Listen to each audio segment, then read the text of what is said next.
right, welcome back. You're still watching Morning Cafe. Before we continue with other discussions, a quick news update.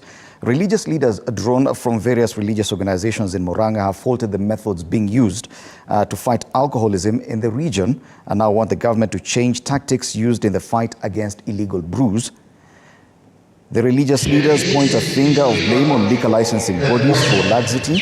The leaders are under the umbrella dubbed Mulika Initiative Forum, which draws members from the National Council of Churches of Kenya, NCCK, Kenya Conference of Catholic Bishops, KCCB, and SUPKEM.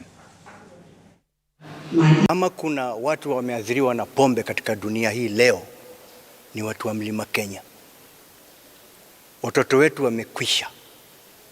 Na wale wenye kuwamaliza ni ndugu zetu tu ndio wanaleta pombe. Si watu wa kutoka nje, ni ndugu zetu, wana vibali vya serikali, wanasimamiwa na serikali. Na si kwamba serikali haina uwezo.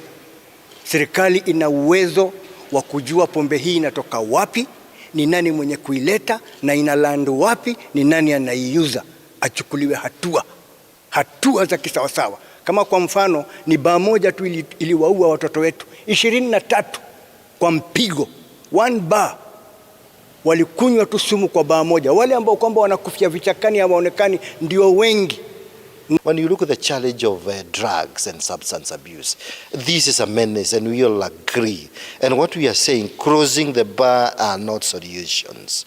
The only solution that can lend social cohesion, harmony in the society, is closing the source of those bars. If these second and third generations, they are known where they are being manufactured, let us not castigate the poor Kenyans who are going there to buy kumi, kobole. Let us go to the source and close those source, and then ask.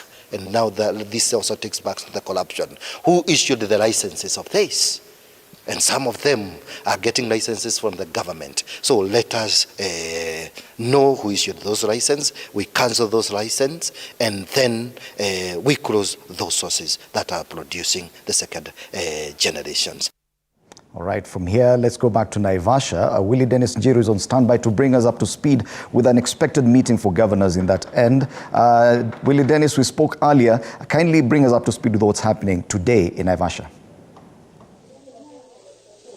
Thank you once again, my colleague Indimuli in our studios. We are having a big gathering here that brings together the both functions of the government, that is the national government and the county government leadership.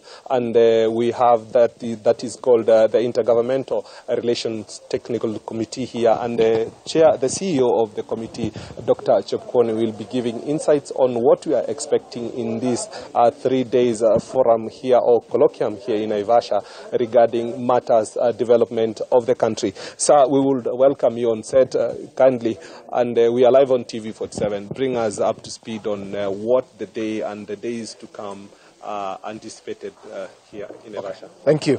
Thank you. Kipkuru Chepkwony is my name. I'm the CEO of IGRTC, and here in Sawela, Naivasha today, we are starting a 3-day symposium where we are going to be discussing the state of devolution in this country.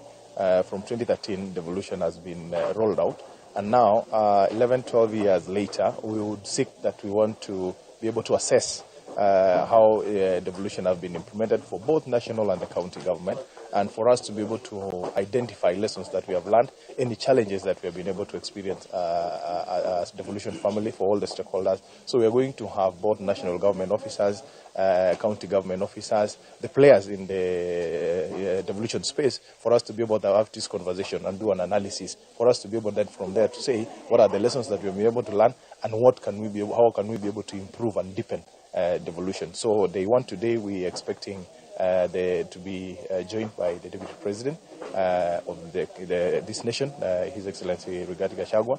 Tomorrow we expect the Head of Public Service, and on Wednesday we are expecting the 2 speakers from both the National Assembly and the Senate, because this is a conversation now we want to have, and also we'll be joined by the speakers from the county assemblies and the clerks from the county assemblies, the CCs for devolution, directors for devolution in the county governments, so that we want to be able to assess at the county level what is the position of the implementation of devolution functions, and at the national level what is the status, for us to be able to learn lessons. As IGRTC, we play a very key role. Our mandate is to be able to coordinate the cooperation and collaboration between the two levels of government, both the national and the county governments.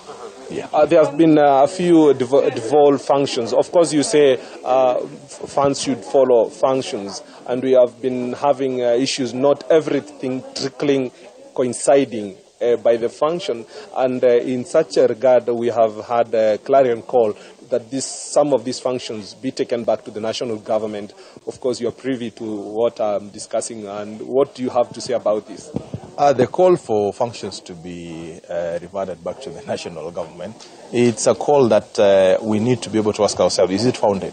Is there a proper reasoning by that? So it is a discussion that we will be considering as among as the challenges that we are facing now, that we need to be able to identify and say, what then are these challenges, and what is the position, what is the best way forward. But I would want to say that the Constitution gives provisions where functions can be transferred to either levels of government. Some of these functions that have gone to the counties, if any county feels that they are not in a position to be able to implement any function that has been transferred to them, they can ask the national government to take up that function for a period of time, just like the way Nairobi City County government did on the implementation of the functions in Nairobi City, that it was taken by national government. Now it has been reverted. So until a particular time, they can be reverted for a particular time until it goes back to the county for further implementation. Same is to the national government. Some of the functions that belong to national government, and national government has asked the counties to be able to implement on behalf of the national government. So that provision is there in law, and it exists. But the question would be, before that is done, there has to be a proper analysis and evaluation for us to reach a situation that we are saying that we want this function to be taken up by whichever level of government which was intended for another level of government. Yes. Maybe we have seen a duplication of functions, some of them cutting across roads and other sectors. Particularly, what do you have to say maybe on the health sector that has been an issue in the Department of Health? As much as you would expound on issues that we can discuss about can I use interference? We are seeing you moving that way and the other government moving this way. I think it is not interference. We have exclusive functions.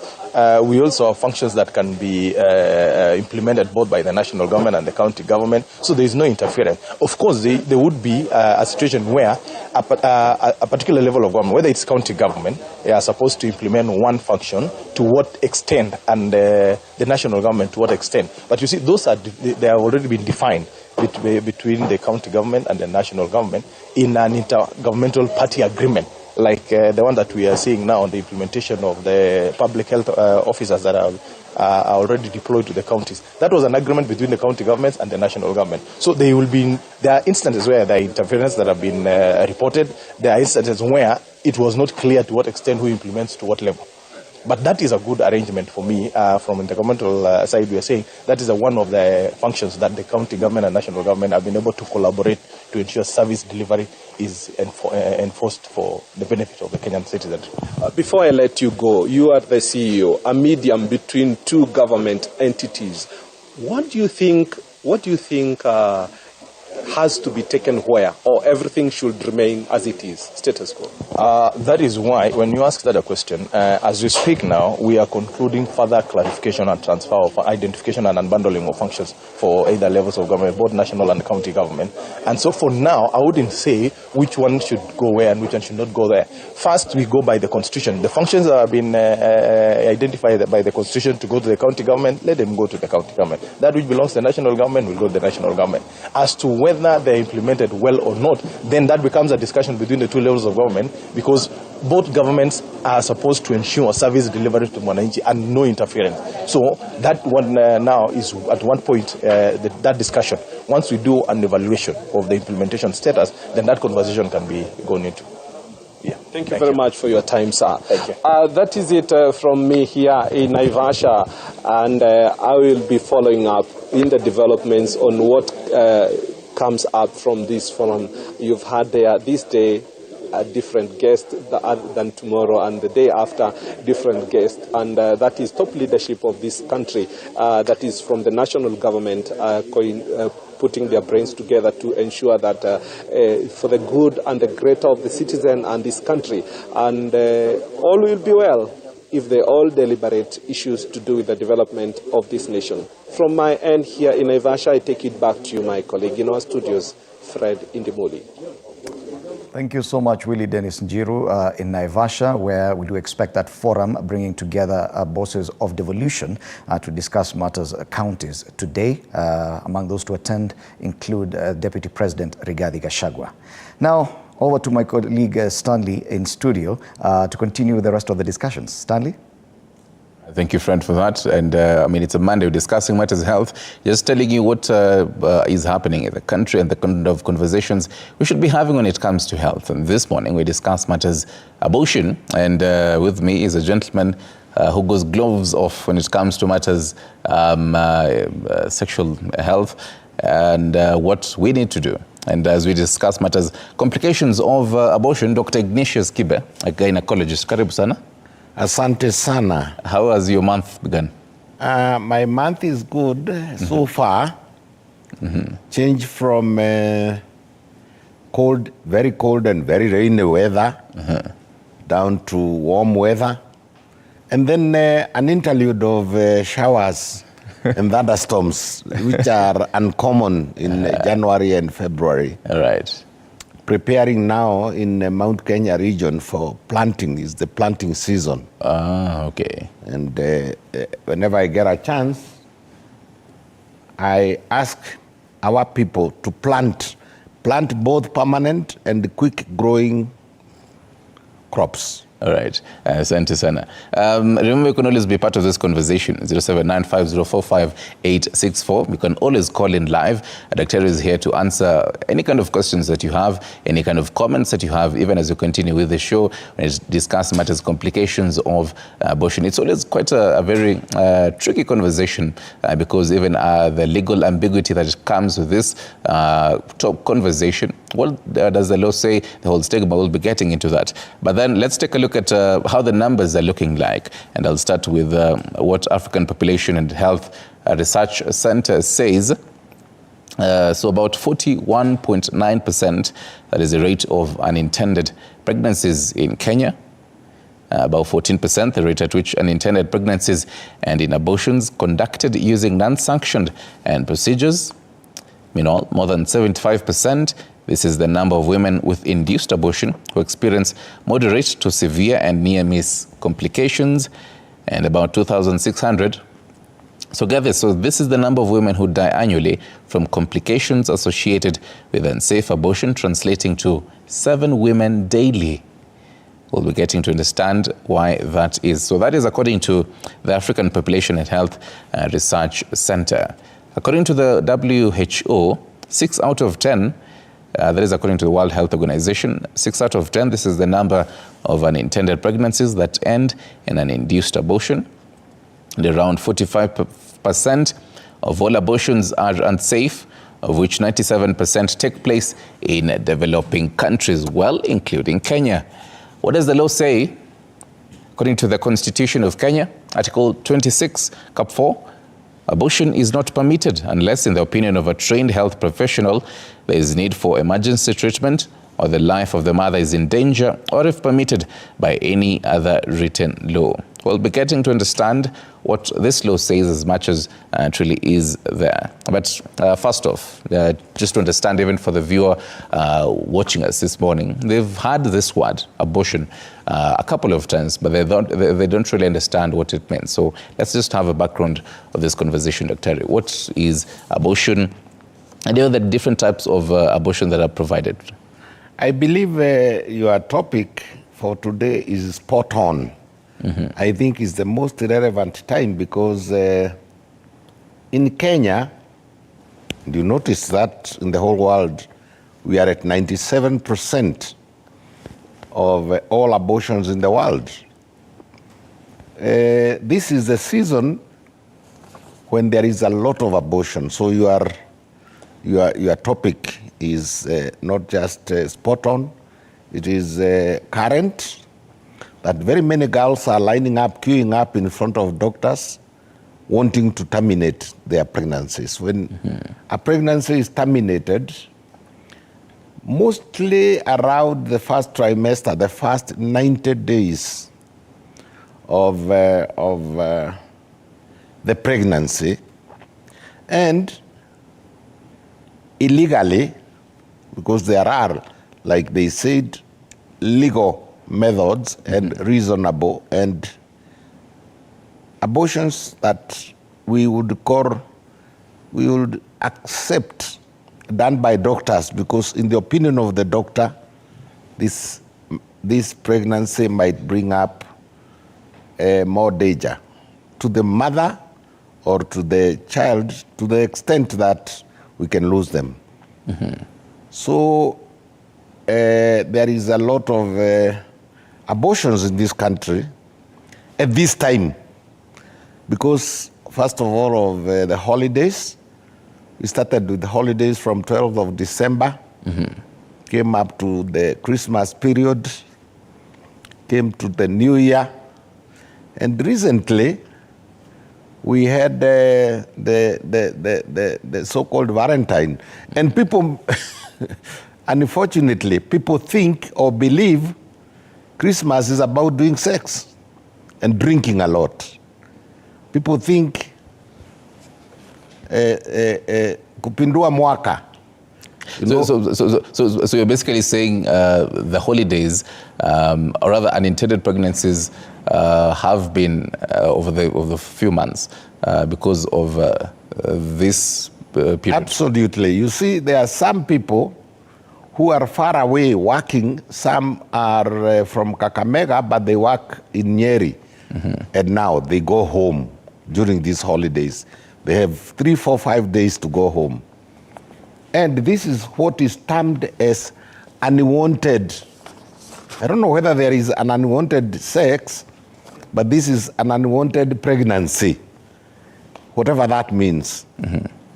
Then you also find some women, even married women, my friend, who will probably interpret holiday as partying and doing sex at the end of the party. Sometimes with people who are not their husbands or their boyfriends. And that is where the word unwanted comes from. It is because she was not ready, she's not with her right partner. And it was not planned. It was not planned. And I wish to warn, especially girls, when they are called for these parties and night outs and sleep-ins, and sometimes they get dragged and they don't know what happens thereafter. Sometimes they are raped by more than 5, 6 men. Even when she becomes pregnant, she doesn't know who the owner is. So that is absolutely an unwanted pregnancy. Now you have to convince the law, because in Kenya, in our constitution, and in many parts of the world, life begins at conception. So according to not just the so-called deeply faith and religious people, even other people think if life starts at conception, the day the sperm cell and the egg cell meet, then you are killing. And this is held by very many people, including governments, our government included, and even in the so-called developed countries. You find even in places like America, half the states do not allow, because we are killing, and half the states allow. Right. You had mentioned something about the 90 days, the first trimester, where abortion takes place. So what happens if the 90 days pass? Nothing much. And get into the second trimester. Well, now a question such as is, now if one was to seek for the medical abortion, where the health professional would put a green light to it and a signature to it, after the 90 days, will it be still safe? It will be slightly more complicated, because we segment pregnancy to the first few weeks. I would put it like the first 4 weeks, when the baby is forming organs and tissues. After 90 days, This fetus will have hands, the heart, it will have legs, it will have ears, it will be feeling, by the way. It's a human being. It's only a small human being and is dependent on the mother. So after the 90 days, the abortion becomes more complicated and you are killing, for lack of a better word, you are killing a bigger child than, a bigger baby, a bigger fetus is the right word, than it was in the first trimester. So that means... the dangers are more. So will you say there reaches a time during the pregnancy that even the health professional will advise that this abortion cannot take place? Maybe after 5 months. Okay. Then we advise that you don't try it unless there is danger. We have tests, of course, that tell us how the fetus is developing. We have ultrasounds, we have MRIs, we have amniocentesis that will tell us how the baby is developing and how it is. So the older the pregnancy is, the more complicated, the more complications we expect, like bleeding. We expect injury to the mother, bigger injury to the mother. This is just like when a tree is planted and it's growing and you want to uproot the tree. If you uprooted a seedling, it's different from when you uprooting a bigger tree. Right. Yes. So now what factors will arise for the mother to want to terminate, and even after the health professional has given a green light? Now, even after the 5 months, what will arise to the need of such? Why would the mother want to do it, or what would arise if it happened? No, before. Why would maybe the health professional advise, even after the 5 months of the pregnancy, that I advise you to maybe terminate the pregnancy? What will arise and lead to that? Mostly it is malformations. You'll find, like I said, that when we do an ultrasound of the fetus, of a pregnant lady, we check the heart. Sometimes we find the heart is malformed. It didn't form properly. Sometimes we find the brain is not forming. Sometimes we find the spinal cord, which is the central nervous system, terminating into the brain, is not forming properly. So we are talking about reasons where we see, even if this baby is born, it will be born and live all its life in a hospital. Sometimes we find it's twins and they are attaching at a certain part of their body. Sometimes we find the rate of development of this fetus is not as expected. You find either there is retardation of growth of the fetus, which eventually may mean retardation of the brain. Sometimes you will find that when the chromosomes and the DNA of feet or lower limbs is forming, one of the legs did not form. So because of this, and we find this because we want, and I want to take this opportunity to tell ladies, after the first loss, the first time that you notice that your period did not come, please go for an ultrasound scan. Go for a pregnancy test, and it can show within 17 days of sex. From the day of sex, you count 17 days, and after 17 days, give your urine or your blood to a lab, and they will tell you whether you are pregnant or not. Those olden days, our mothers used to stay for 5 months, 6 months, kabla ya kwanza, antenatal clinic. I'm telling them it should be immediate. It should be that the first time that you notice, oh, I'm pregnant, you should go for an ultrasound scan. It will guide us in very many things. To tell us whether the baby is forming properly, whether the baby is forming, whether the baby has a heart, whether the baby has started forming 4 limbs, the arms and the head, and whether the baby is forming the central nervous system. So it's very important to start as early as possible.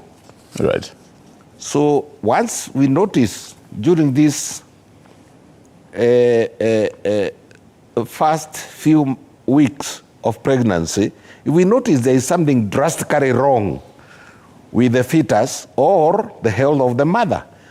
Some women will have other diseases or conditions. You find a lady who is also anemic from other problems, other diseases, other conditions, terribly having a very complicated diabetes, type 2. Sometimes the lady could be having HIV and AIDS. So we correlate all this and we decide whether this is a viable pregnancy or not. So in that part of or not, now as a health practitioner, so what do you advise the mother to do? Now, okay, for example, you had slated a particular date and advised the mother, let's watch how the pregnancy is doing, but then on this date, that particular date for the termination of the pregnancy. So now even for the health of the mother herself, what should she be doing? Maybe the kinds of food she should be eating, maybe fitness and all that? Yes, first of all, it is counseling the mother. Because sometimes what we've dealt in up to now is that we could, in fact, even be having a desired pregnancy, but gone wrong. Yes. And we could be having an unwanted pregnancy gone wrong. Yeah. So on either of these, first of all, is consult the lady, get to know whether she would have wanted the pregnancy to continue. Then consult the lady about termination of the pregnancy. Tell her what will happen. Tell her you lose blood. Tell her you'll stay for 3-4 days without going to your office. Tell her that probably you'll have to eat a certain diet because there will be bleeding. Tell her that we might put you on certain medications because there are dangers. You see, like we said at one stage, it's like uprooting either a healthy or an unhealthy plant. At what stage and what are the dangers? Even take the ordinary uprooting of a maize stalk that is planted in the wrong place. The minute you uproot it, you'll find that the base, you definitely create a wound. Yeah. There will be a wound, there will be bleeding. In the case of the maize plant, there will be, soil will be disturbed, soil will be interrupted, soil will be hurt. And you'll find very many small insects, worms, you'll find the mendes, you'll find sometimes ants, certain types of ants, and you'll find even some of them can even bite. Same, if you uproot the placenta from a woman, you have created a wound. You've created a big wound and it's bleeding. So in the counseling, you're telling... You're telling the mother what will happen. This. So to prevent that, we might give you an antibiotic, we might give you an antifungal, we might give you an antiviral for 2-3 days prior to the abortion. Then we will also teach her, because of the loss of blood, we'll give you this medication, a hematinic. We might want to give a certain type of a diet. We want something like that will make the blood compensated. You see, she's losing blood. Yeah. She's losing energy. She's losing minerals. She's losing a lot of carbohydrates in the blood. So we shall give her food that contains, for example, methylfolates. So is that now before or after? Both. Or both, okay. Both before and after. Right. We are preparing her for the actual abortion, and immediately thereafter we must follow her. Now, this brings me to a very bad stage or state of those ladies who go to the back streets, where now it's not just illegal, but dangerous, because there are different methods that those people use. Some of them are very crude, you know. Yeah. Somebody simply uproots. Some even use wire to kutoboa, to break up the sack. So if it is in a wrong place, if it is in the backyard, in the back street, in the marketplace, then it is very, very dangerous. She can lose her life. Out of bleeding, shock, of course she'll be in a big shock. Like I said, there could be an infection. Pre- and the postpartum infection, because we are introducing chafu, dirty. Sometimes she can go into a complete psychological, psychosocial problem. Sometimes the partner, the man who made her pregnant, will have disappeared and become very rough on her. Yeah. So you find it's a very delicate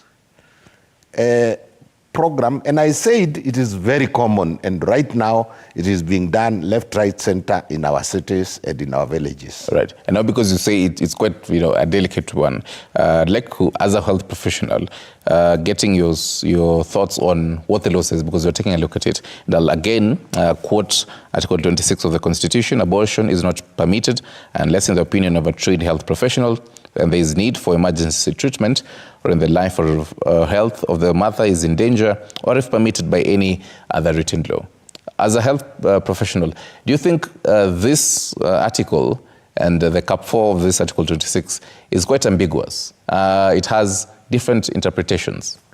Of course, what you are saying is true, because even our so-called professionals, I'm one of them, how many of them are professional per se? Many of them are commercial. So they want to just pull out the fetus, throw it into the dustbin, and get paid 10K, 10,000 shillings, 5,000 shillings, 50,000 shillings to remove the pregnancy. So there is the commercial aspect, and there is the professional aspect. And probably the commercial aspect overrides and is much greater than the professional aspect. But the law does not allow. I lived in a place in Asia that the law allowed and encouraged. In fact, they said in Varanasi in India, in the Uttar Pradesh state, they allowed so much so that when I was in college, my classmate, my deskmate would say, "Goja kidogo, wait for me for a few minutes, proceed with my experiment, I'm going for an abortion." As if she's going to be treated for a common cold. Okay. She goes, within 2 hours, she's back, she has already aborted, and she's not even bleeding. And there, if a woman aborts, she's even given tax-free life kutoka hapo. So that's in India. But then now back to Kenya, Daktari. And so according to the World Health Organization, abortion should be regulated like other health services to ensure women and girls access safe, timely and respectful care. So do you think Kenya has attained this bit of regulation? Even despite the whole open legal interpretation of abortion, which you're actually saying is pushing thousands of women to the backstreet clinics. Kenyans do it for commercial purposes. Many Kenyans, most Kenyans. We saw that 42% of abortions in Kenya are backstreet. They are illegal. This is commercial. It is not because somebody did an ultrasound scan. It's not because the baby is in danger. It's not because it's malformed. It's not because the mother cannot carry the pregnancy. No. It's money. And that is why I would say we have not reached that status or that level where we freely give permission to everybody to terminate life. Of course, you'll know the various interest groups, faiths. There are Muslims, they are against it. There are Christians, they are against it. And the country is, a big percentage is Christian, and they don't want to hear about it. It's actually killing. Abortion is a crime. Abortion is murder. So do you think it is the lack of knowledge that will lead a huge number of these girls to the backstreet clinics? No, it's the economy. Probably I'm mentioning it for the fourth time because it is full of dynamics. Because she has been left by her boyfriend, 1. 2, she didn't think about it. 3, the world has suddenly collapsed in front of her. She was in college, she was in high school, she was in a tertiary institution. She doesn't have an abode. She can't go back to her parents. She can't go to live with her boyfriend who is mistreating or even disappeared. So there are very many dynamics, and because of that, I would rather, and I know many of us, many medical people would rather have it retained as illegal, but... Why? Because first of all, there is a lot of poverty in the country. So if you allowed it, and you can see there is a cost prior and after, and then there is health. The health aspect is even bigger, and they probably could put some meat into what I've said. After an abortion, especially if it is not properly done by a qualified obstetrician, the woman will get sick. Like we said, first of all, it is excessive bleeding. Yeah. And somehow, for some reason, we don't bother. Even when she comes and we finalize it, we finish it in a government hospital, a level 4, a level 5, or even the referral hospitals. We don't follow it. We don't call the police. We just release her to go because you don't want to add insult to injury. But then, Dr. Terry, because you say poverty is an underlying issue here. Big one. So you'd find, for example, the lady that you had hypothetically mentioned. So she getting into tertiary education and all that. So for example, maybe she doesn't even have a job. So that means, and she won't maybe want to tell the guardians. So this means she doesn't have money. If she, or probably now, so she maybe gets a loan, hypothetically, and goes to the backstreets, clinics and all that, look for an unqualified health. Not health. Or rather, don't spoil our title. But then, so now in the case of, now for example, hypothetically, if this girl had gone to a public hospital and actually sought for treatment there, and the opinion of health professionals, what would the system look like for this young girl as she walks into a public health place, the referral, a level 5 hospital, level 4 in her locality? How will she be welcome? What will she be told? No, what will happen is we shall do due diligence, check whether there is any danger to the girl or to the child, because it's illegal if we do it otherwise. Once we establish, we go into record. We record the abnormality, even of the child, is it a child yet? No, a fetus. A fetus, yeah. And also the mother. We record the possible consequences, and we take care of that. Then we handle it like any other childbirth. Just like we would handle a cesarean section, but this one we don't cut. There are tablets that we use, and there are also physical medical methods of extraction, and we just release the girl.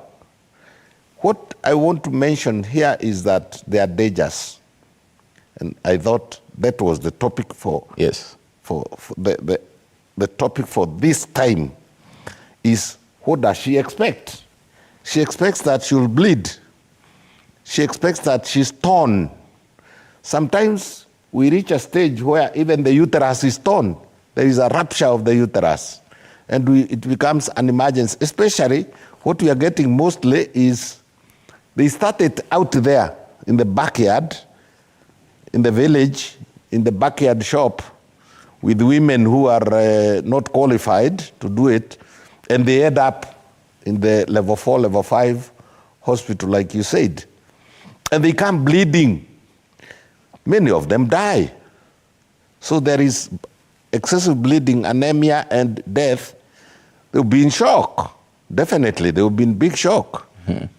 The other one is, there is a possibility, because we have torn. Whenever you see blood, even in you, there must be a capillary or an artery or a vein that is torn, mm-hmm. because blood travels in an enclosed system. Yeah. So it should be bleeding heavy. So finally, what will happen? There will be pieces of probably tissue hanging out. And if she does it in a crude place, these tissues remain there. There is a scar, it's a wound. And quite often we also get infections. We get, see, the uterus and that general area is not necessarily sterile. So you find the woman got torn, and there are viruses. They get a way of entering into the body systemically. You get, like I said, adhesions, blood clots in there, which if she's not done what we call dilatation and curettage, that is now she becomes infertile from there on. Sometimes the infection can be so bad that it infects the fallopian tubes, and they get blocked fallopian tubes from that one single abortion. Mm-hmm. Sometimes you find it becomes a scar tissue in the uterus, and the scar tissue is so slippery when subsequent pregnancies try to land on the uterus, they find it is too slippery, there is no implantation, so she becomes partly fertile, subfertile. You find those who have done it 3-4 times, the uterus is so scarred inside. You know, what we don't see is the scar tissue that is inside the uterus. The other thing is, of course, hormonal imbalance immediately, because the hormones that were prevailing in her body were to create an atmosphere and a conducive blood and tissue preparation for a childbirth. Now you have terminated it. So there will be immediate effect in the central nervous system, in the hypothalamus, and a tissue of the hypothalamus. Mm-hmm. There will be a problem in the pituitary gland. It will come down. Sometimes you find it comes to the breast tissue. It becomes confused. Do we have a baby or not? So it goes up to the ovaries. And the whole of the system, the reproductive system, is confused. Because it's like you're going for a journey, mm-hmm. a pregnancy journey, and it has just been abruptly and very unceremoniously stopped. Yeah, and cut short. So cut short. So you can see the confusion in the body. Sometimes some of them get hormonal imbalances to an extent that they will never come back to normal again. Mm-hmm. So sometimes you find in the process the tissues that were involved, for example, where the placenta was attached to the uterus. Even the actual external private parts, the cervix, the external private part, they all get wounds. And quite often, they started discharging very bad smell of the postpartum infection. And this can become systemic, I said. it can go to the rest of the body, na unakuta anaendelea kugonjeka. So now she gets other diseases and she gets feverish, and she gets very sick, and confusion in the head.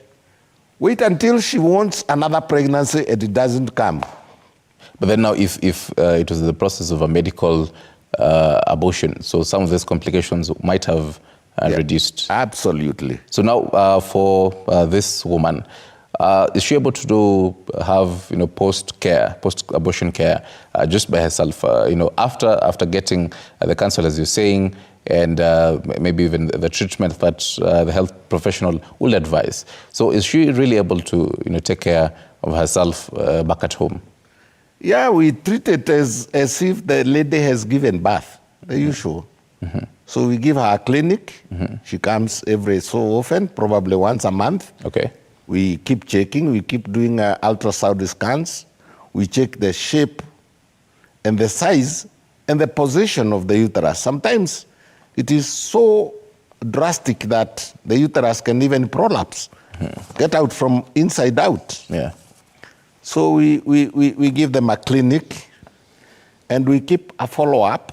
Like I said, even those who went to the backyard, even those who went to girlfriends, some men are doing it in the backyard for commercial purposes.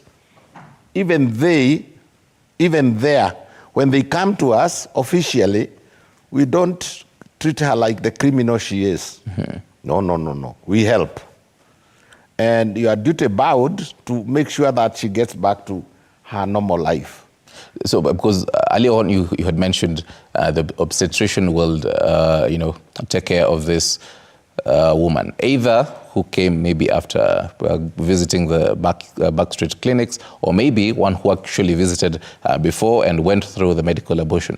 So, but then are there other health workers who are involved in this abortion care providing services apart from the obstetrician?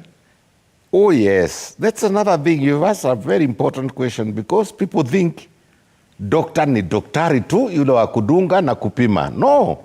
We have nutritionists. We shall keep checking her concentration, so to call it, the blood, full hemograms. Mm-hmm. We shall check whether she lost too much blood or whether she's regaining her blood. We shall check whether there are infections. We shall do what we call high vaginal swabs, where we check whether there are infections arising from this thing. That's the laboratory department. The other one is nutrition. In every hospital, there are also counselors in every hospital. So it's not just the issue of a doctor, an obstetrician, no. And she will be directed. And I'm requesting our people, our professionals, not to be rough. Please, these are human beings. She may have tripped and gone to those behind the shops, quote-unquote doctors, and she procured an abortion. But please, when she has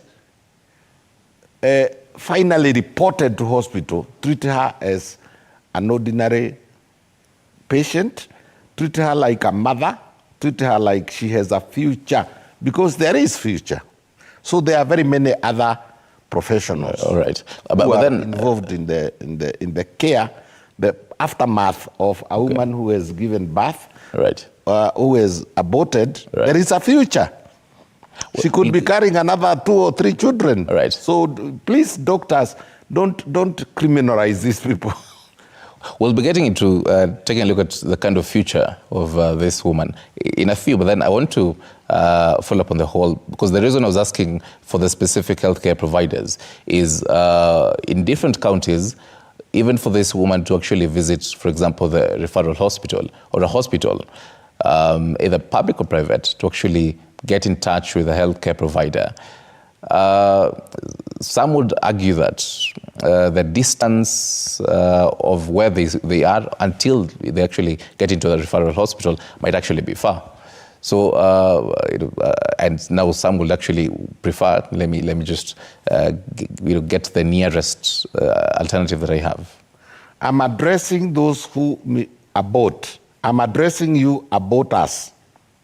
I'm saying to you that you must seek medical assistance from qualified doctors, even after you've gone through that nyuma ya nduka abortion. You must look for a doctor. I'm insisting.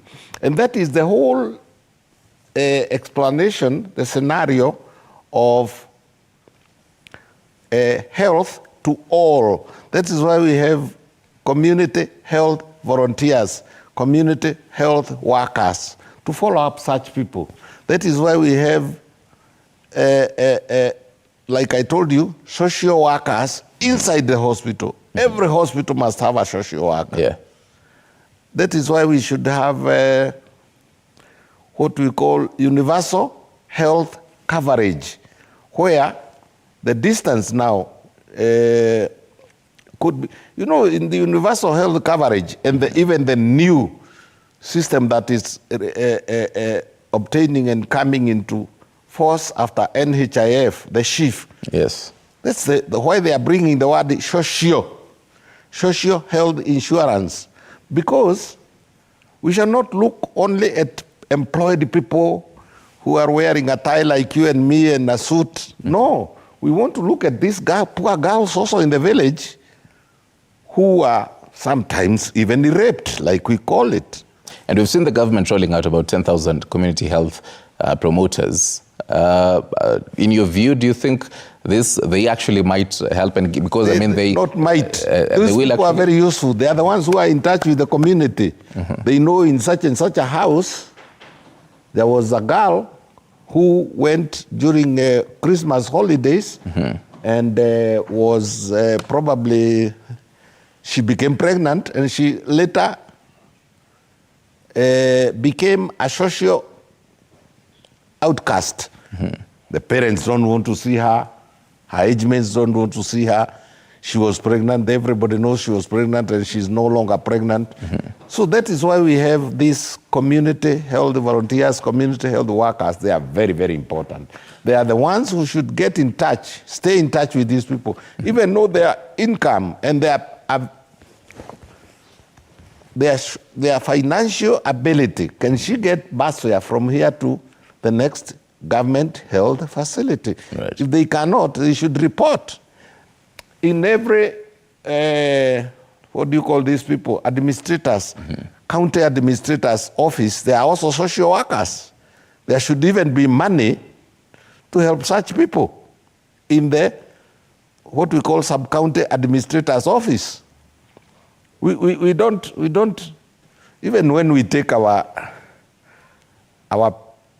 criminals to jail, we take them there to change them, not to kill them, not to punish them. Yeah. So this girl only was doing what her parents did for her to be born. I mean, don't criminalize a natural or godly or even a situation where she had no way out of it. Some of them, like I said, will only have gone to a night out, and she was dragged. You know, these days, some of the girls, poor girls, will have been so quote unquote cheated by boys. You are a man, you know how you go about your things, those private things. And what happens is, you'll even promise, you swear by your grandmother's dressing, hakuna kitu nitafanya. And then we go there she comes to your cube, hakuna kitu nitafanya, I will not do anything. And then you end up sleeping with her, probably in her bad days. So that's why I'm saying we don't criminalize. Right. While else we know it is criminal. So when she became pregnant. You came to this world because of that same act. Oh, yes. And just a reminder, you can always be part of this conversation 0795045864. 0795045864. After credit, and if you feel like you have those burning questions, Dr. is here to answer them to you. If you feel like, some privacy kidogo, unaweza ficha jina ama tuambie tu a pseudo name, si lazima tuambie pali uko, but then, throw in those questions in case you have any feedback. Talk to us on our socials. If you feel like hatutaki si lazima tusikie sauti yako, you could also text us. 22047 is our SMS number. TV47KE on Facebook. Tell us what you think about the conversation on abortion in Kenya. Right, Dr. So even as we continue, because we've really talked about even the need to have these community health promoters in these communities and even the kind of work they do. Yeah. And there's something that you talked about, even the stigma, because again, as I was saying, for this young girl, to even with the community that she is around, she might have the fear that people around me will know that maybe I am going to be seeking abortion, or maybe I have had abortion. How do we deal with this? Because it is going to be part of this, the complications of abortion. To answer you is probably to go back to why the unwanted pregnancy in the first place. Mm-hmm. And many times I think, and this is personal, not legal and not something that has been debated, is the issue of ignorance of reproductive health and reproductive sciences. Mm-hmm. I'm a big campaigner for girls to be told about pregnancy and how it occurs. I campaign, I believe it should be there in our education system. I believe in the junior secondary school system and syllabus, they should be told about their periods and the monthly period, and they should know the so-called unsafe days. They should be taught. Starting at what age? I would want probably at age 14, 15, these girls must be taught the cycle. For example, these days, during our days, I'm a young man of several years, and during our time, aunties, and shosh grandmothers would call a girl to their room, and they discuss and warn her about pregnancy and teach her pregnancy. It is no longer there. What she has learned through the phone. This is, and quite often, and Dr. Google, mm-hmm. and quite often, these things may not be truthful. I'm warning you people. Sometimes Dr. Google is wrong, utterly wrong. Sometimes they are doing campaigns about their products. So you will find that our youth, even the boys, should be told what is this thing about being mature, mm-hmm. and what is all this thing about masturbation? What are the dangers? What are the advantages? This thing should be included. During our days, there used to be a lesson called health education. Health education, and we were taught from age 14, 15, we were taught about, it's early in the morning for some of us, but ejaculation. We were taught about blood in a woman.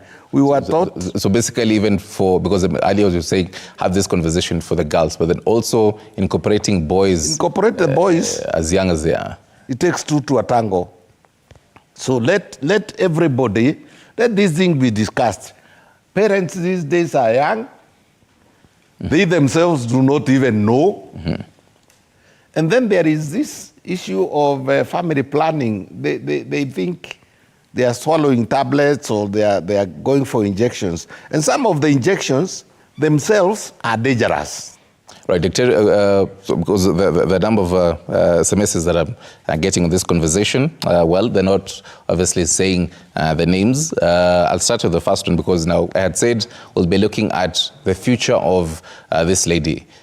So she underwent either the medical abortion or maybe the backstreet, kind. Yes, now, whichever. Yes, so... but she aborted. Yes, so now for whichever purposes.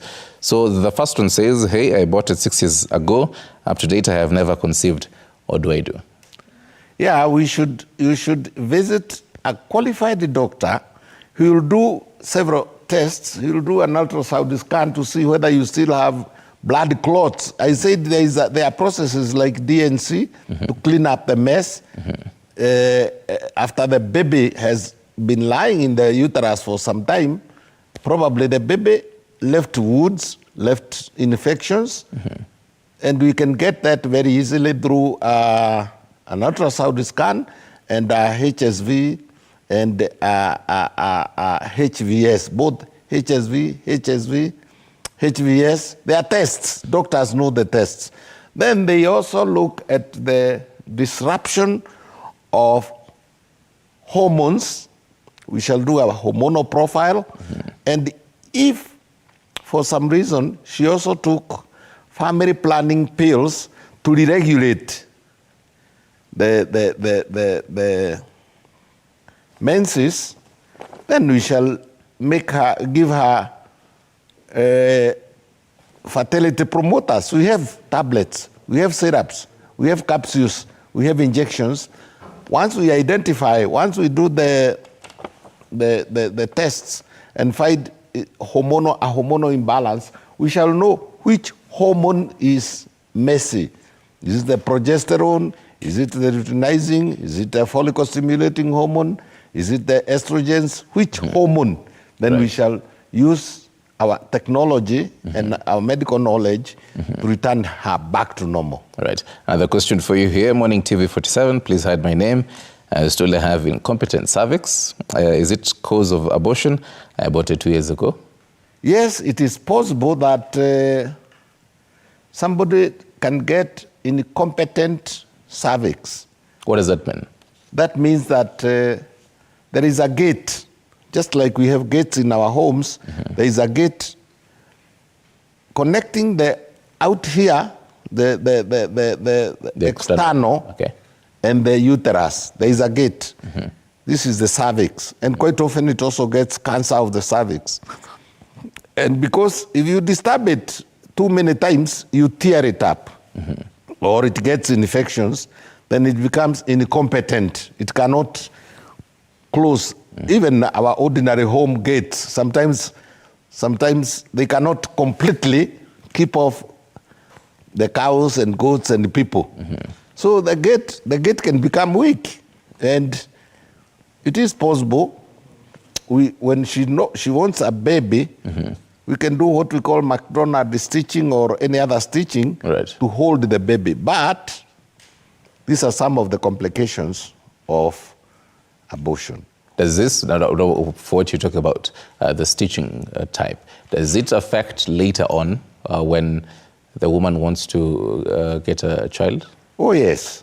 You see, it's like any other stitch. Even where this jacket is stitched, there is a weak point. So stitches, it means there is a weak point. And for us to get it back to normal, we'll have to individually check her cervix, see the scars, and check the muscles, the musculature. And these days, we are able to also work on diet and medicine to make it stronger. It is possible. So which kind of diet? Because now I'm pretty sure she is curious. I mean, from wherever she is, are there any kinds of very available diet that she can get? Oh, yes. These days, you cannot do medicine the last 20 years, 2 decades, and now and the future without involving diet.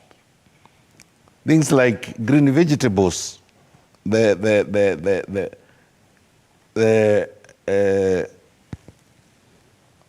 vegetables are very good. Spinach is very good because it has those minerals. It has calcium, it has vitamin C, it has, for example, the methyl folates, the folates. Kale is very good. Fish is very good. Fish is first class. Nuts, like almond, like, you know, we are funny Africans. We produce nuts like korosho, our nuts from the coast. Yeah. We produce macadamia, but we don't use these nuts. We don't eat them. We send all of them out of the country. We export them. We have a lot of avocado. We don't eat. We export all of it. And these are the foods that will not just return the woman back to normal, but also make her systems and muscles and nerves strong. There's a similar question to the earlier one about the incompetent cervix. So someone says, morning daktari, I aborted, then got pregnant, that's the prego, at 5 months. They told me I had incompetent cervix. I've tried conceiving to no avail. I know you've touched on it in the previous question, but now to build kuongeza nyama kwa hii swali, because now this one says they tried conceiving to no avail.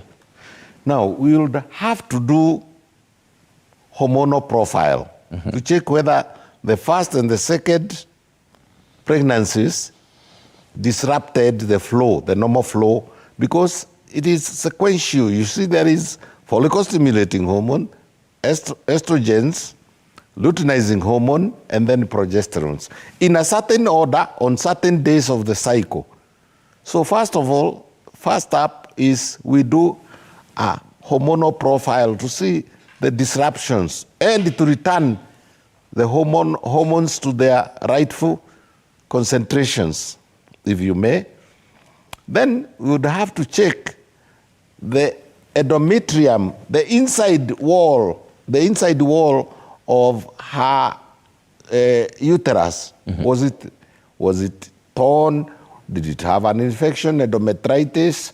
Do we have any other conditions or diseases? Do we have bacteria? Do we have, you see, there are very many reasons why a woman can become subfertile, and that is secondary subfertility. We don't say she's infertile, we say she's subfertile. Many doctors will say infertility. I don't like it. And this is again my personal, if it is infertility, then she shouldn't be in your place. It should be subfertile. For the time being, she's not becoming pregnant. You went to school so that you may bring her back to fertility and to give her a baby. And we should check whether during the pregnancy and the subsequent abortions, were the tubes blocked, the fallopian tubes. With a hysterosonography, we can be able to see whether the tubes are still patent. Are they still there? If they are not, what can we do? Can we do a tuboplasty? So they are good doctors. And please, let us not be rude to these people, whether they are in government or in private, and they have come to us with a history, then let us explain and get time. That's another big problem with our doctors, rudeness. Surely, I mean, you are a human being. Why do you see this person as another careless girl or woman? It happens. Even we get even accidents. So it's very important. And you girls, and you women, and you men, of course, because you are the sources of these problems. Tell the truth. Actually, now on that bit of telling the truth, because you also talk about Kenyan doctors, is it easily detectable? For example, because she says tried to for 2 years, or that was actually the previous question, aborted 2 years ago. Now, let's say 2 years later, this lady tries to conceive. Will it be, and she goes to the hospital for checkup and within all that. 3 weeks? Yes, I'll tell her. Wewe, you'll become pregnant, but you must do A, B, C, D. Within 3 weeks, within 21 days, you'll do several tests. And unfortunately, some are expensive, like the hormonal profile, but they are not as expensive as the baby. The normal question is it, let's say now 2 years later, will it be easily detectable that this woman had an abortion years back? Yes, we can tell the scars and what we call where there was a scar, where there was a blood clot that remains of pregnancy, where there are tissues that are protruding, adhesions, we call them adhesions. We shall know. And there are procedures. Sometimes it could go surgical, but there are procedures of cleaning up the mess. And it is very easy to detect. Within 3 weeks, a good obstetrician or a good gynecologist, even an ordinary physician, should be able to know where is the problem with the... In other words, fertility should be seen as a profession on its own. Actually, there should be fertility clinics like there are in other countries, right, where people discuss what are your problems, and slowly and with time and with least cost tell the person how to become pregnant at the earliest.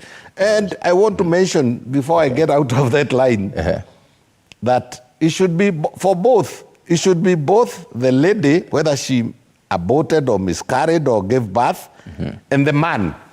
Both of them in that. Both of them must be checked. Yeah. Don't keep saying, because I aborted, I'm to blame. I'm the one who is not fertile. No. There is a possibility that you aborted, all right, and you came back to normal. But your husband, probably, we need to do a good, thorough semen analysis to see whether he's also okay. Because quite often, we miss it by blaming the girl. Right. More questions for you, Dr. Sasa, Dr. Kibe. Can I get fibroid after abortion? Watching from Kakamega. Fibroid and abortion are two different things. And fibroids, in Kenya, by the way, more than 60% of the women in the street have fibroids. It's not a very sophisticated or complicated issue. Fibroids are so many. I've seen very many of my clients becoming pregnant when they had fibroids. But be careful, you people who are telling us about fibroids. What size? What type? Where is it? Is it old? Is it calcified? What do you mean by that? Because this word is being misused also. Akona fibroids.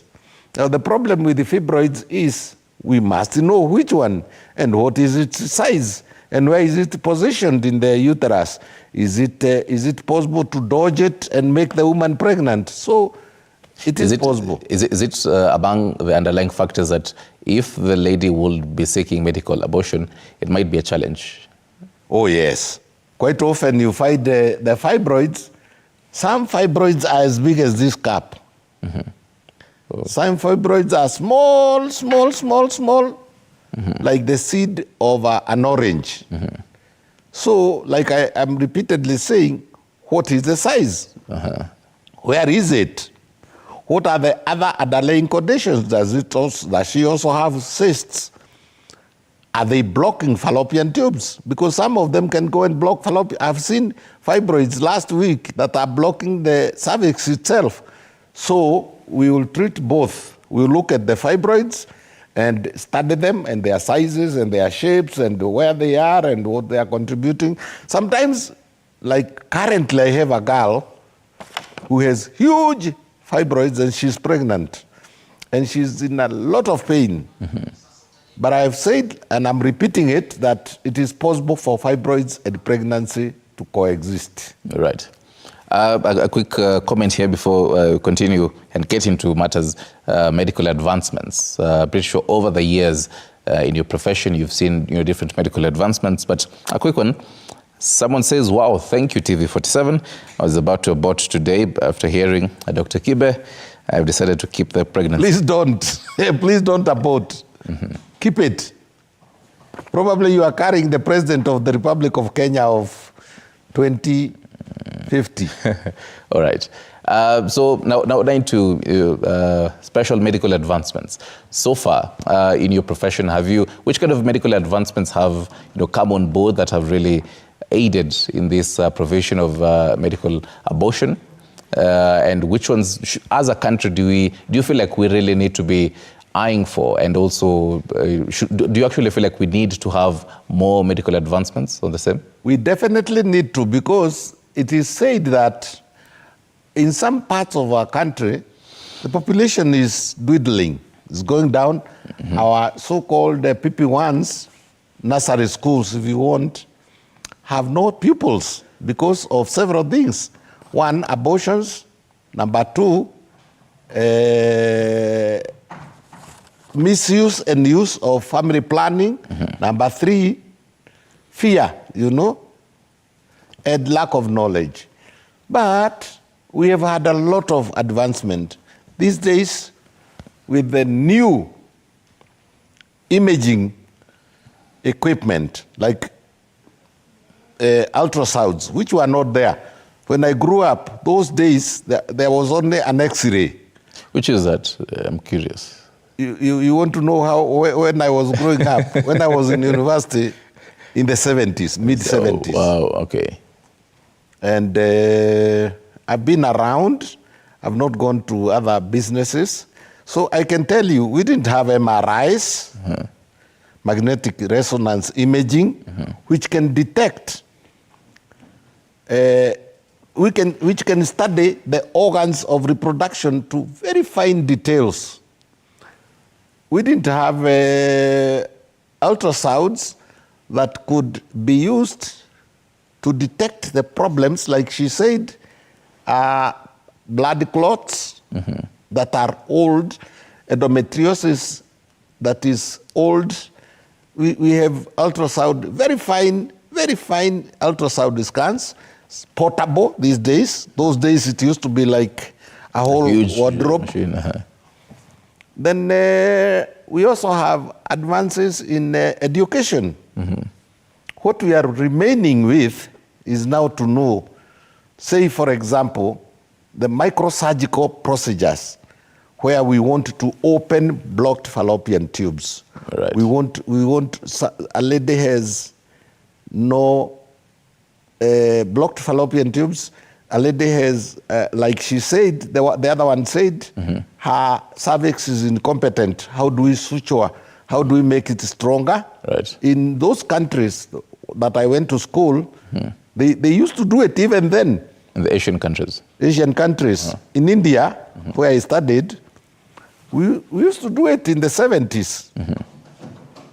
And we used to open blocked fallopian tubes with, like I gave the example of my classmate dashing, doing an operation and coming back to class the same day, the same lesson. So we should encourage reproduction. And even if it is not for purposes of raising our population, also for purposes of making our life. It is part of life. This enjoyment of sex should not be curtailed.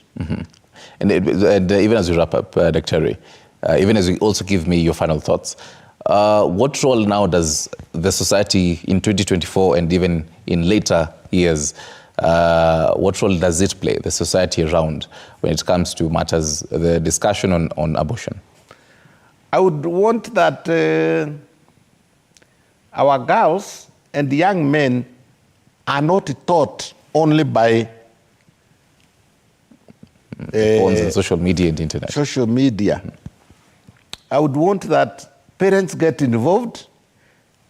There is nothing you are going to do by probably, there is nothing you are going to get if you throw out your daughter. That's what they say, you throwing away a baby with the bath water. So if she went and did her thing and she became pregnant, so what? You also did it. I would like that society discusses these things. Let us not allow our children to spend too much time on Dr. Google And some doctors also, I have very many doctors who don't know their subjects. They use Dr. Google. The patient is sitting there and the doctor is learning sometimes the wrong thing from Dr. Google. So please, let us be as humane and human as possible. And let us also bring back the culture, the African culture and the African tradition and the African, in fact, the whole world is looking upon Africa to learn how to deal with the future of reproduction. Asante. And with these few remarks, probably I beg to stop it. Asante sana. Am I allowed to give my contact in case somebody feels like... yes, please. I'm on 0722 534444, 0722 534444. All right. In the social media, they call me Inyadhi Okibe. Okay. Thank you very much. So most definitely you've taken the contact pale nyumbani or just Ignacio, or your social media account on Facebook or maybe X? Yes. What's the handle? Let them use Ignatius. Ignatius. Ignatio. Ignatius Ignatio. Yeah. Right. This conversation definitely continues on our digital platforms. 22047 is our SMS number. Keep those questions coming in. We'll be linking you with Daktari so that he can answer them. So that marks this conversation on complications of abortion and the whole conversation of abortion in country right now. But then, have you ever...